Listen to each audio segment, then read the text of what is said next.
Hey everyone, in this tutorial, I'll show you how to find saved Reels on Facebook. First, open the Facebook app on your phone. Now, tap on the videos icon at the bottom of your screen to access Facebook Reels.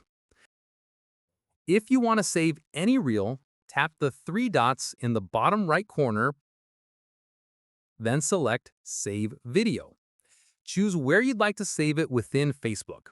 Now, to find your saved reels, go to the menu icon at the bottom right. Then tap on Saved. Here, you'll see all your saved Facebook Reels, posts, and collections. Simply tap on any item to view it.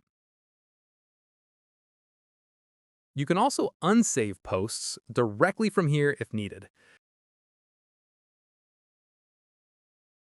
And that's it. You now know how to access saved Reels on Facebook.